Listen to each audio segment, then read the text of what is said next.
Good, good evening. So, basically, yesterday we have started with the Uniprot database, isn't it? So, today we will cover whatever the exercise questions we are having for the Uniprot database, and then we will go for the PDB database. Okay? Am I audible properly? Yes, yes. Okay, fine, fine. I'm sharing my screen and let's go for it now. Okay. So for the Uniprot, I think till this question we are done. Till the fourth question it's done. Now we are going for the next fifth question where we have to search for an entry. Like already they have given us one protein entry and we just have to know the name of the organism. But what I will do, again by opening that entry, I will tell you how the information is getting stored in the Uniprot database, and then you can just try to report the another questions. Okay, so I'll just copy this ID from here.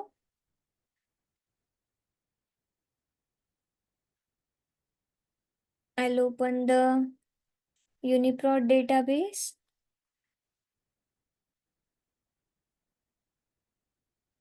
and now we can search for our entry.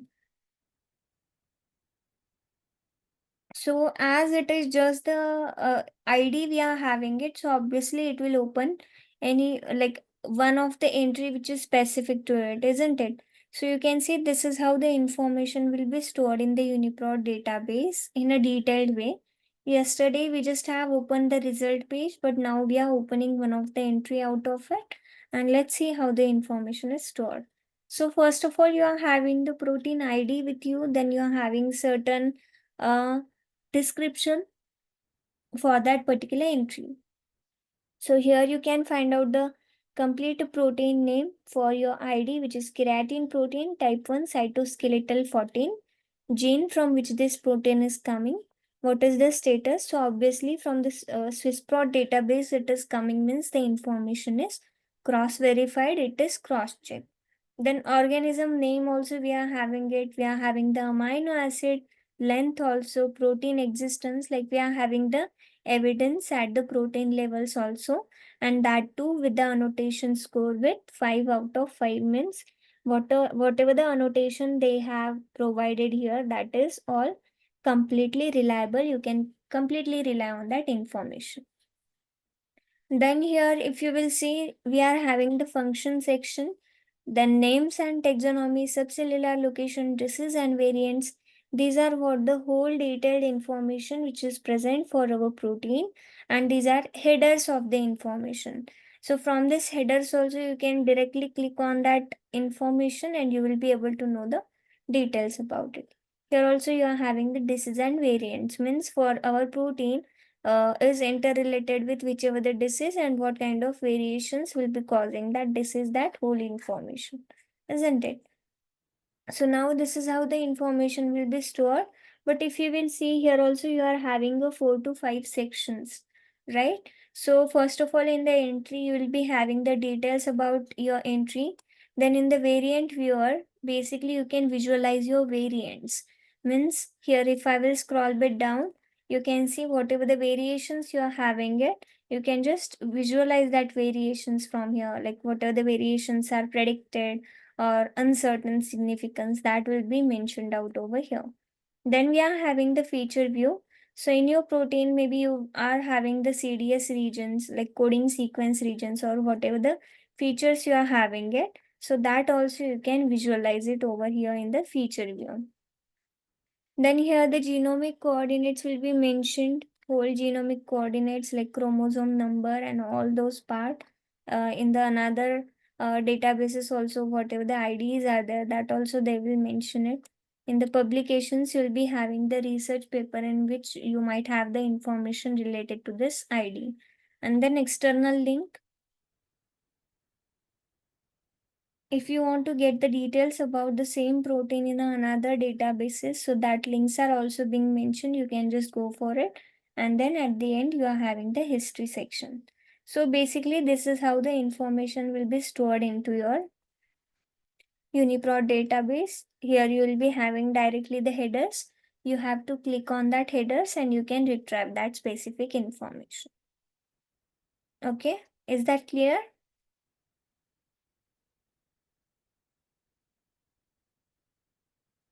Yes. Okay. So can you please solve the next questions then? Because I have given you the whole description over here. So you can just go for the next two questions, maybe two to three questions. Yeah, this one.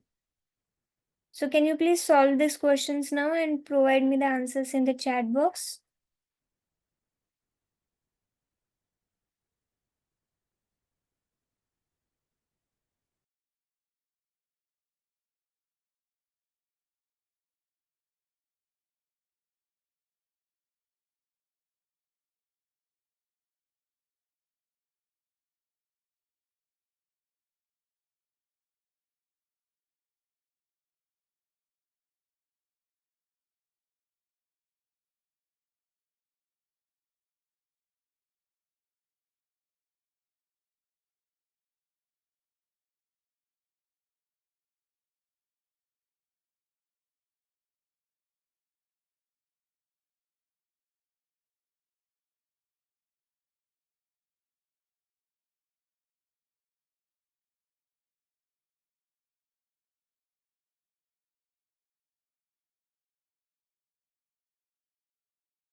Okay. I've got a lot of answers. So basically report the function. Here only we are having directly the function of your gene, right? It's a non-helical tail domain which is involved in promoting KRT5 and KRT14 filaments to self-organize it into the large part. Then in which pathway it is involved. So here, if you're not able to find out the pathway information, so directly press Ctrl F, and here you can just mention it out like a pathway. So here you can see For the pathway, you are having either this ID or else in the Reactome database is also famous for your pathway information. So here only you will be able to get the names of your pathways.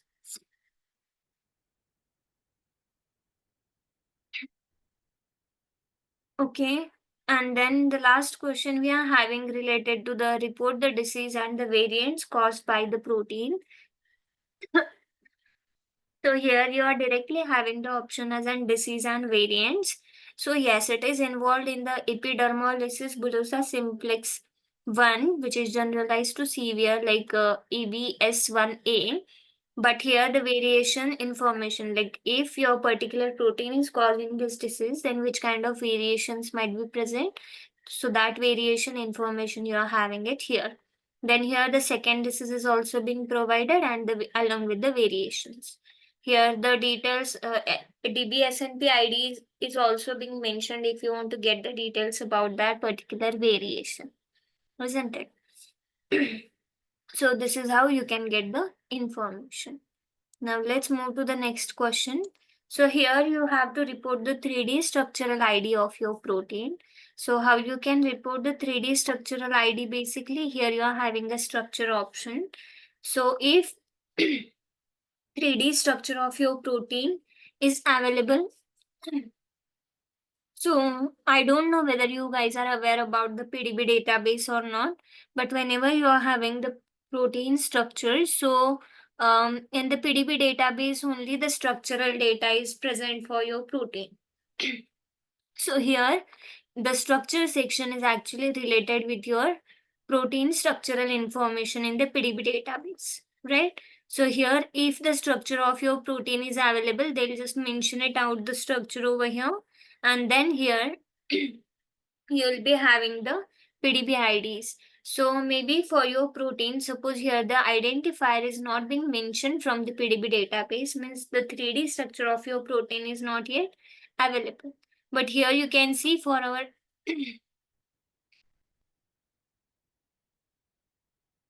is my voice is not properly audible?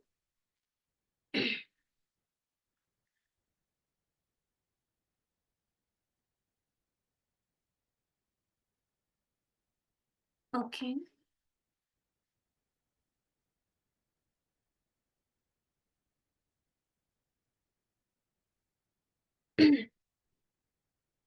So actually I'm having some throat infection, so that's why maybe my voice maybe might be cracky.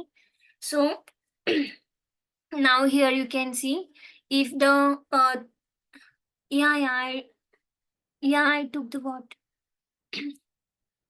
So if in the PDB database the structure of your protein is okay. So give me a minute. I'll just drink the water and come back.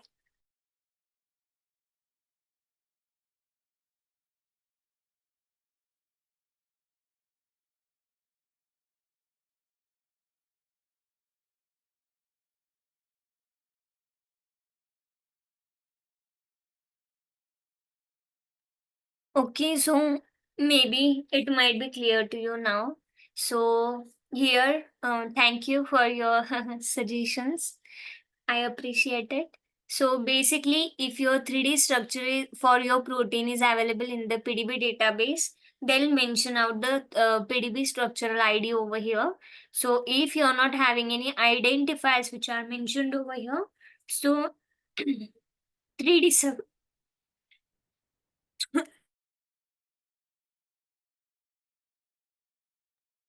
So the 3D structure is not available. That's it. You can just convey that. Okay.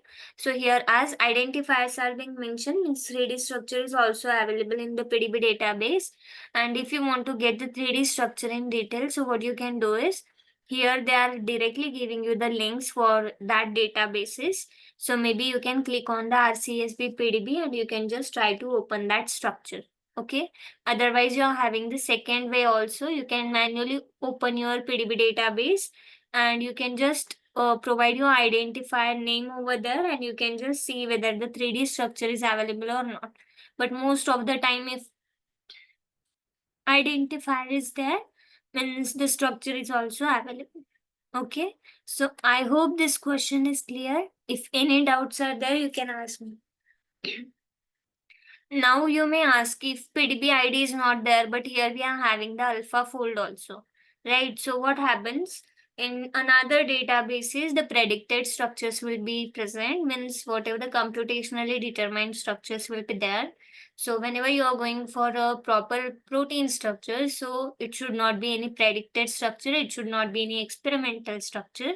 So that's why go with the structures which are actually identified from a proper methods like X-ray crystallography method or maybe NMR spectroscopy. So you can choose the structures which are isolated from that methods. Okay. So this is what about this question. If any doubts are there in this question, you can ask me. Repeat the seventh question.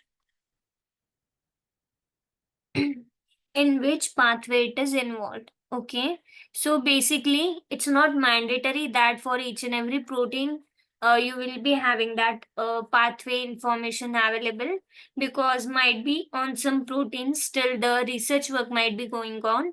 So due to that, if you're not having the information, that is totally fine. Might be the research work might be still going on. So here, if you will see, the bullet points are not directly mentioned for the pathway, isn't it? So what you can do is directly press the Control F,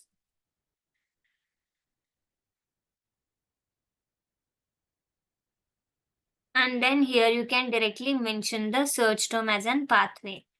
So you can see here we are having the enzyme and the pathway databases. So basically we are having a different databases where the pathway inform, like that databases are famous for the pathway information. Here they are just giving you the ID for it, but here as of now we are concerned about the pathway names, right? So Reactome database is also famous for your pathway information. So our particular protein is involved in a type 1 hemidesmosome desmosome assembly, then keratinization, formation of the cornified envelope. Likewise, the pathway information is being mentioned along with its ID. So if you want to get the details about that pathway, you can just click on that ID and you can just retrieve the details about your pathway. Is that clear?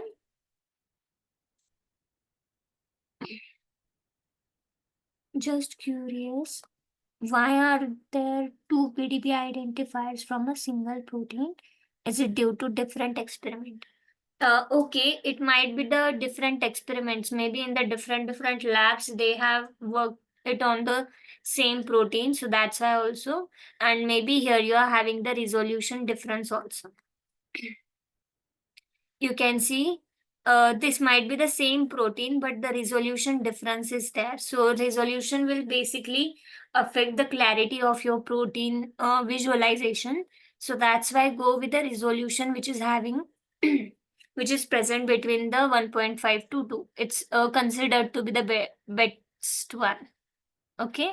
So yes, based on the resolution, you have to choose it, and then method filters you can apply. These methods might be different and resolution also might be different. Yeah. Okay, so can we go for the next question now? So yes, we are having this question as an last question. So in the input only, I have told you like which we have mentioned which kind of different inputs you can provide it here in the UniProt database.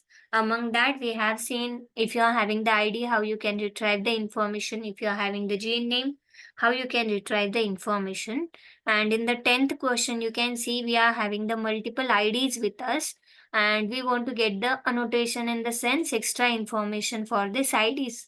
So it's just we are having here 6 to 7 IDs or maybe 8 IDs are there. Again, NM is there means it's a NCBI mRNA ID. Isn't it? They just have mentioned the 10 question also. For a given list of transcripts of Homo sapiens, we have to retrieve a gene symbol, means this transcript are coming from which gene. Then gene ontology means what is the function of that gene. in terms of that three categories which we have seen in the NCBI gene database. Then what is the pathway information? Again, we will be not retrieving a complete pathway information. We'll be retrieving the KG IDs which are specific for the pathway, and then gene ID information. So basically, you can just choose the fields according to your need, whichever the fields you want. I'll tell you how to choose that fields. But maybe if you're having thousands of IDs with you and you want to perform the annotation in one go, so this question will help you for the same. Okay, so let's take it out this IDs from here. I'm just pasting it in the chat box also, so that if you want to perform it, so you can also perform it along with me. So now I will go back to the UniProt homepage.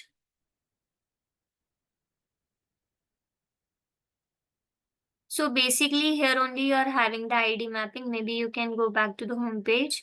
Otherwise from here also you can click on the ID mapping, because we are having the multiple IDs with us.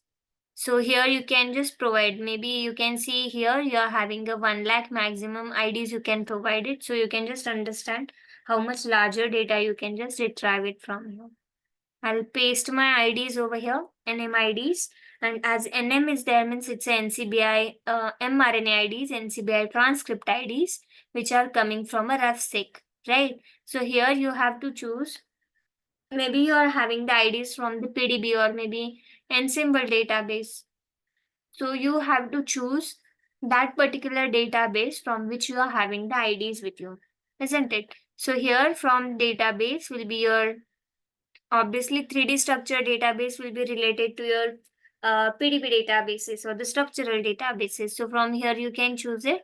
But whatever the NCBI we are having NMIDs, these are what coming from a sequence database. So sequence database and choose RefSeq nucleotide datas.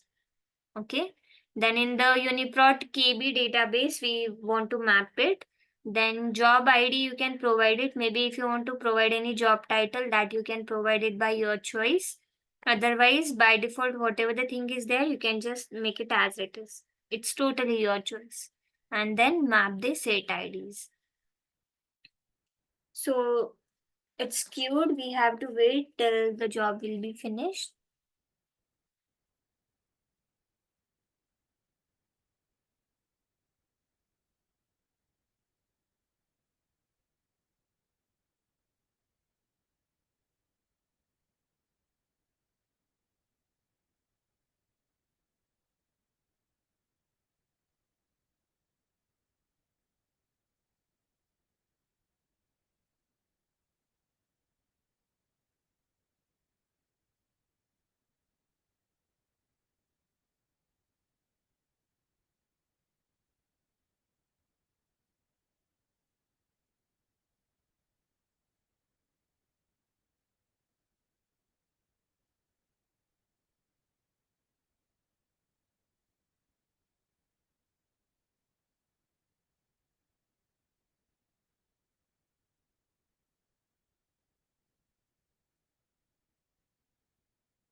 So here you can see whatever the job we have submitted.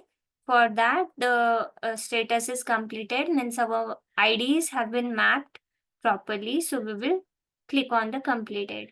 Now you may ask, like, as we have provided the 8 IDs and 12 results are coming, right? Because maybe that transcripts are coming from a different organisms, isn't it? So that's why you may have a multiple results also.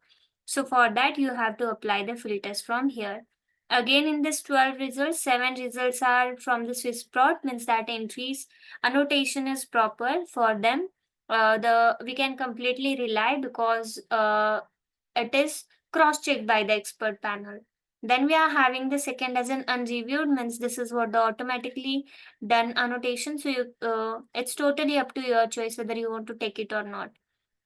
Then we are having this NMIDs only from the human. So you can apply this filter for the human only because 5 entries are coming from the mouse and rat. So we can go for the human entry, isn't it?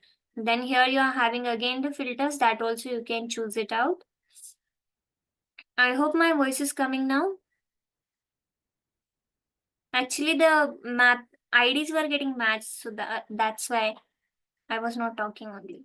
So now here you can see 7 IDs were mapped to the 7 results and 1 ID was not mapped. Means for this particular NMID, we are not having any annotation information in the UniProt database.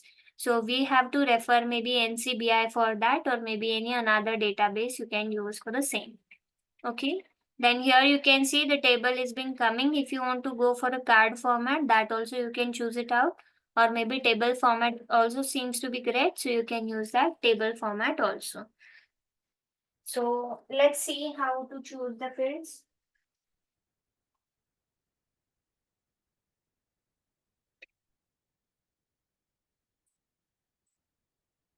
So now you can see here from entry is nothing but the Unicode entry.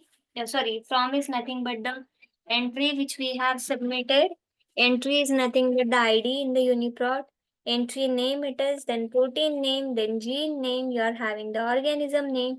So you can see a lot of fields are coming which are not necessary for us because in the question we just have to be specific about the information, isn't it? So how you can choose that fields? Can you please tell me? Because in the last session also I have told you how you can choose a specific fields or the columns.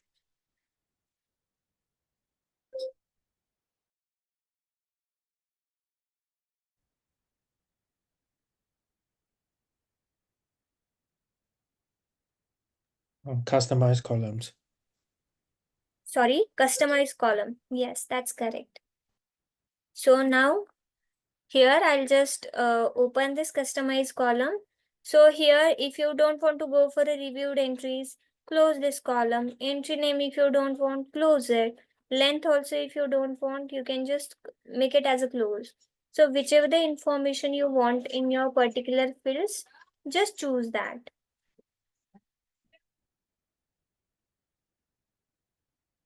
So here we have to retrieve a gene symbol. We have to get the gene ontology. Let's find out these options first of all.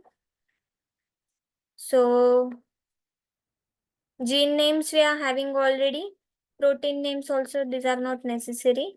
Gene ontology, you can see here only we are having that section. So gene ontology, we can choose these 3 categories now from here. Then we have to go for what? KG ID and the gene ID also. So now this KG ID means what? It's not present here actually. So for the KG ID, it's an external database, isn't it? So we can go for external resources. You can just choose out the fields from here. You can just check this out later on, okay? Go to the external resources and then here we are having a genome annotation. We have performed it a lot of times, so we know that. You can just check these things out, okay? So in the genome annotation, what I have chosen, external resources, genome annotation. Here I'm having the gene ID also and I'm having the KG also. I'll click on that and say save it. So you can see now whichever the fields were required in our output, I'm just having that column names now. That fields are present over here, isn't it? So this is how you can use the customize column option to get only the information whichever is asked or in whichever the information you are interested. Maybe if you wish to download it, so select this entries from here. Then you are having a download option also over here. Click on the download. And then what happened? Download selected means what? In the first page, maybe just 7 entries are provided. So if you will click on the download selected, only 7 entries will be downloaded. But if you are having 50 entries, 1000 entries, so even after selecting, go for a download all. Format, if you want to visualize the same results into your Excel file, so you can just download the Excel file. Then compressed in the sense if you are having a larger data, so if you're having a larger data and if you're downloading it, so if you're not compressing it, obviously it will take a lot of time to get downloaded also, and it will take a lot of data also. So for the larger data, go with the compressed files, and if you're having a smaller data like we are having right now, you can just go for a compression. No, as a no. Here you can choose Excel, and then you can just download it in your system, and that file you can mention it in Excel sheet. So this is how you can make the things possible if you're having a multiple IDs with you. Is that clear?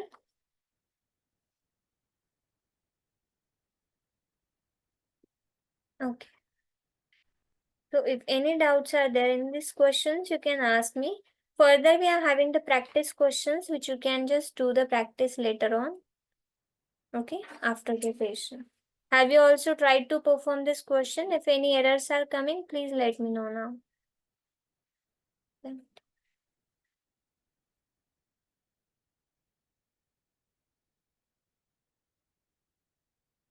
No.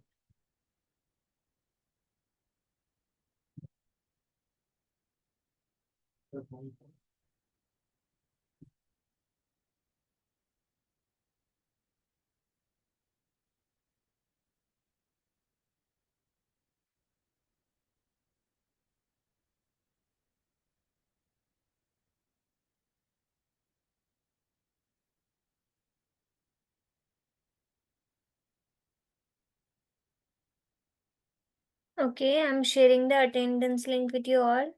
Have I shared the attendance link? No. I'm sharing the attendance link. Try to fill it.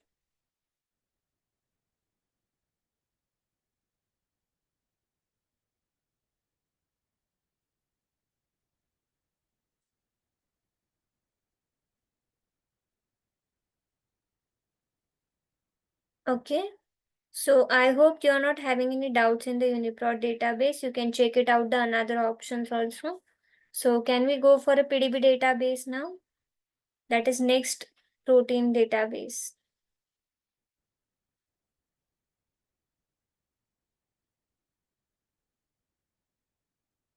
Okay. So let me know how many of you have used this PDB database previously.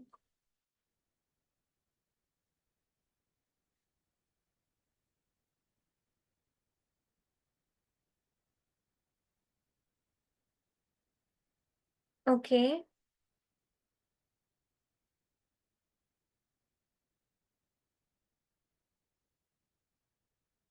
Okay, Pritesh sir, can you please tell me for what purpose you have used this PDB database? Ma'am, to visualize the protein structure, Yes, like, to visualize it. Okay. okay, and also finding out like which amino acids are connected. Okay, to get the structural details or maybe sequence. Mhm. And if Okay. we want to retrieve any protein structure to analyze it, we also use the protein data bank. Yes, exactly. As correctly said by the sir. So PDB database is actually famous for the protein information. You may have the extra information related to the protein also, and the structural data is also present in the PDB database. It is used for the visualization purpose also. So maybe this PD in the PDB database also you can perform your visualization part. Otherwise, in the different tools like you can download the structural data from the PDB database and you can visualize with the help of another tools also. So by any way you can use this PDB database. Okay. So let's go for it. So basically this protein data bank is the single worldwide archive of structural data of biological macromolecules. Can you please tell me what do you mean by macromolecules now?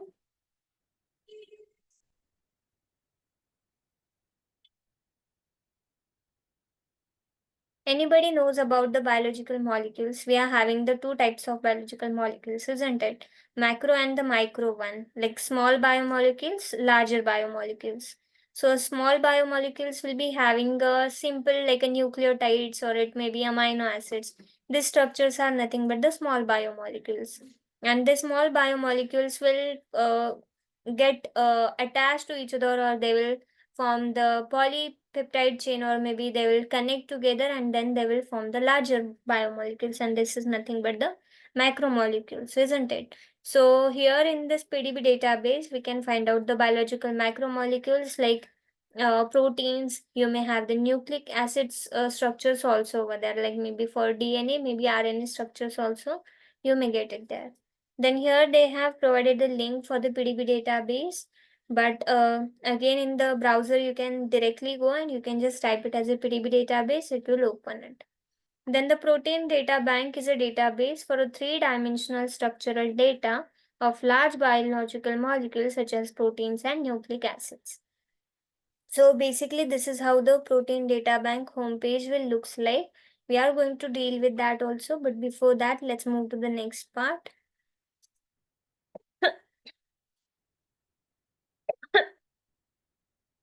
Excuse me. So give me 2 minutes, I'll be back. Give me 2 minutes.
So basically whenever you are having this protein structure, so obviously it will be isolated or it will be typically obtained by the wet lab techniques, which is what X-ray crystallography, NMR spectroscopy, or most of the time you may have the cryo-electron microscopy also.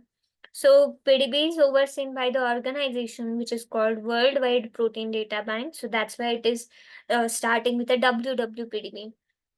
Then the structure files may be viewed using one of the several free and open source computer programs. So like a JMOL, PyMol, VMD, Molster, then we are having a RASMol also. So basically, as I have told you, in the PDB database also you can perform the visualization of your protein structures. Otherwise, you can download the structural data from the PDB database and then you can try to visualize in this freely or open source in the sense the source code for this tool is easily available. So you can download and install these tools into your system. And then also you can try to visualize your protein structure. So most of the time might be you have heard about the PyMol or Rasmol. Likewise, most of the time Pymol is also famous for that. Okay, most of the people are using Pymol for the visualization of the protein structure. Now, what is the difference actually? So you can perform the visualization in the PDB database also, but just the thing is that you're not having more functions in that visualization tool, which is already available in the PDB. So if you want to analyze your protein structure, maybe if you want to find out the bond length, maybe if you want to find out any bond angles between your amino acids, and if you want to check how the amino acids are interconnected, so such cases these tools will be really helpful for you. Then, along with this open source or the free and open sources computer programs, you are having certain non-free shareware programs also, like a ICM browser. You are having MDL Chime also, UCSF Chimera is also there, Swiss PDB Viewer is also there, for which you have to pay some money. It's not free, but yes, again, as you will be paying for it, so you will be having more functionalities also over there. Okay. So as we are talking about the structural data, like from the PDB database, we can download the structural data. So in which format you can download it? So that is mentioned over here. So a typically PDB formatted file, like if you're downloading it, obviously it will be having a .pdb extension. So that file will be having a large header section that will have the information related to your protein, then citation information, and the details about your structural solution, followed by a sequence. Means you'll be having the actual sequence of uh, your protein also, and a long list of the atoms and their coordinates. Obviously the structural data is there, means what? You will be having the XYZ coordinates for that, isn't it? So that coordinates, long list of that atoms will be also there. And you may understand in the protein, thousands of atoms will be there, lakhs of atoms can be there, isn't it? So that atoms, whole information will be mentioned in the PDB file. Then the archive also contains the experimental observation that are used to determine these atomic coordinates. So just for the understanding purpose, we just have provided one PDB format over here, but obviously this will be not a direct file which you are going to get it in the PDB format, like it will be a bit different, but just for the understanding purpose, just to explain you how the PDB file is present, I just have took this example. So here in this image, the header block is also not mentioned, but you will be having the header block into your PDB file. Then this is what your actual 3D structural data will be starting from this atom block. Okay, so even though in the your PDB file also in the header block you will be having a lot of record type. Record type means what? Whatever the atom, or if you are having any heteroatom with in your PDB structure, so that record type will be mentioned out over here. So wherever your atom record type is starting, means your 3D structural data is starting from that particular line. Then you are going to have the serial number. Then you are going to have the elements along with its position in the amino acids. So elements in the sense N for the nitrogen, C for the carbon, O for the oxygen. Do you know any of the element which is having the name of CB? Can you please tell me what can be the CB standing for?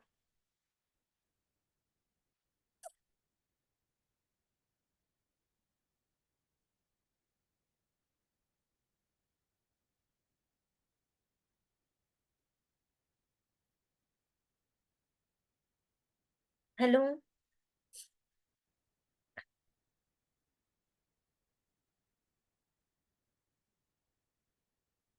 Okay.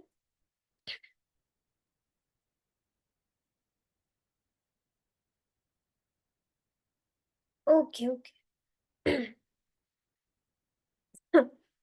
So basically, we know that in the amino acids we are having certain groups, like you are having the side chain, you are having a carbon, you are having the amino group, isn't it? And then we are having the alpha carbon also.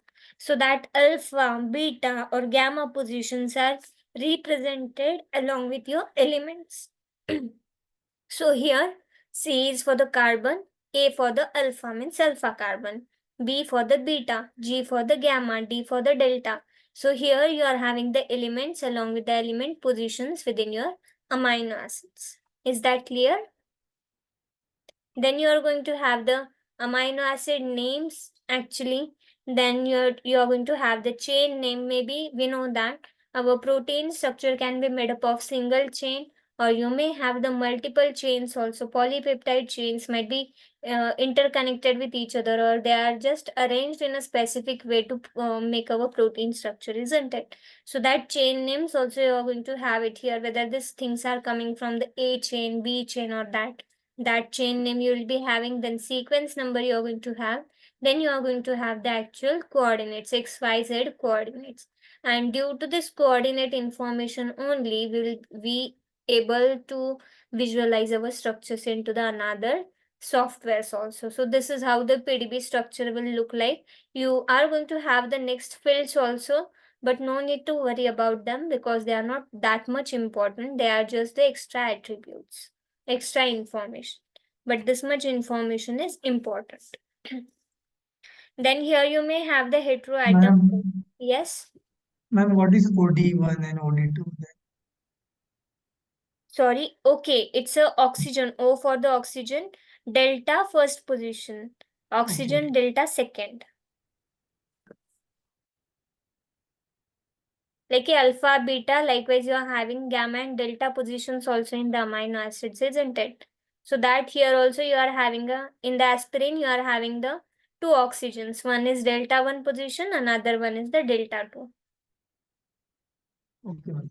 Yeah. Only L chain is there or some other chains are Okay, this is chain name. the hypothetical example we have took it. So in this protein, maybe you are having the another chains also, but here just for the understanding purpose, one specific, this much record is provided, but you may have multiple chains also.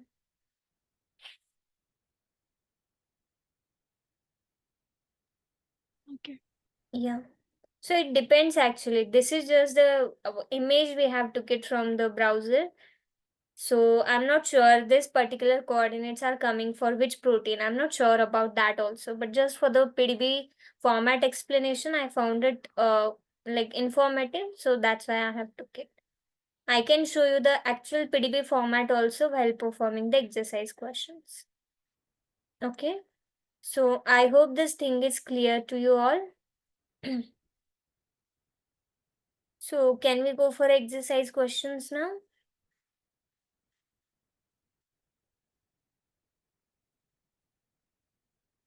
So, okay, before going to the exercise questions, let's get familiar with the PDB database first of all. So let's open the PDB database from here.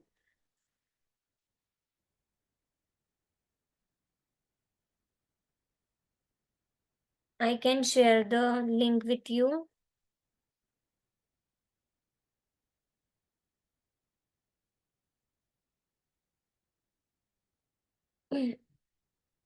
Now you can see this is how the PDB database homepage will look like.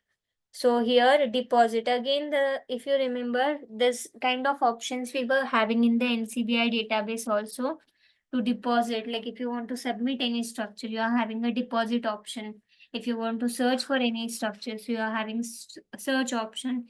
If you want to visualize your protein structures you are having visualize. If you want to analyze that, and for the analysis also you can perform the alignment also, that options also we are going to see. If you want to download the structure, if you want to learn anything from the PDB database, if you want to read about this PDB database in detail, then documentation is also being provided. So there's many different options are being provided. We can choose it according to our need. Then we are having so as I have told you in the PDB database also, some structures are experimentally uh, isolated and some structures are computationally done, like might be they have predicted some structures with help of some computational methods also. So that count you can see it here, the logo is itself giving us the information. It's experimentally determined protein structure. So we are having this count. These are what the computationally determined structures.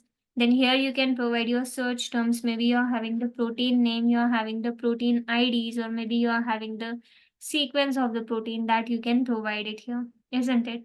Then here, the same options which are provided above, that same options are being mentioned here. Whatever the latest structure they have submitted in the PDB database, so that structures are being mentioned. And here the same thing, if you just wanted to go for experimentally determined structures, you can just click on this and you can be specific about it. If you want to get the computationally identified structures, so you can go for a computed structural models also. It's totally your choice, but obviously these structures are computationally like determined, so you cannot completely rely on them, isn't it? So this is how the homepage of the PDB database will look like. Here also you are having the latest entries. You can see this is what the latest structure, cryo-EM structure from the Streptococcus pneumoniae has been isolated, and it was submitted on the 23rd of July. So that will be provided. Then in each and every database, we are having the news section also, where they'll just update it, like if they are having any webinars, or they might have added some kind of options in their database, or they might have added any of the tools. So that information they'll just mention in the news section, isn't it? So this is how the PDB database looks like. If you have any doubts still here, you can ask me.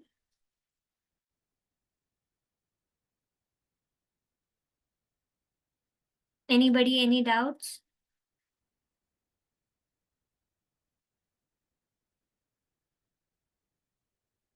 Okay.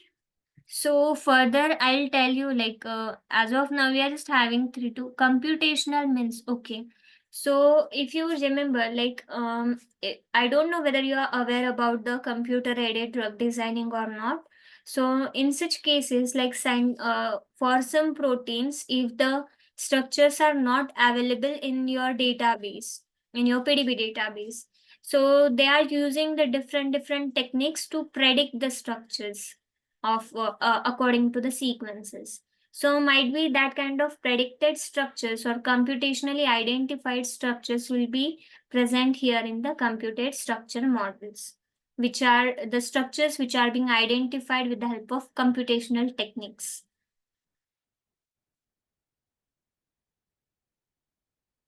Yes.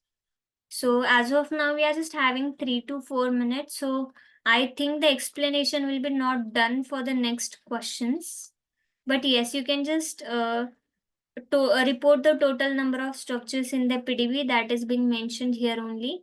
They are not asking us about the experimentally determined or any computational structure. They are in short asking the total number of structures. So we can just make the sum of this two numbers, and that is what the total number of structures we are having available in the PDB database. Then the next question, I think we will solve it in the next session, because the description will be not covered within 2 to 3 minutes. So we will cover this onward questions tomorrow. Okay.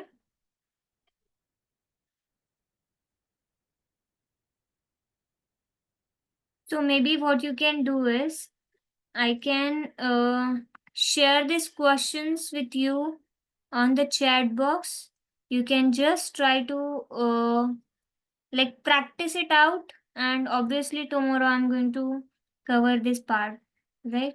So I'm just pasting these questions in the chat box also.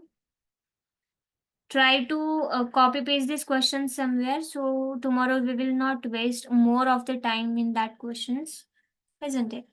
So yes, let's meet tomorrow for the next part. Till then, bye bye. Let's meet tomorrow. Yes, yes.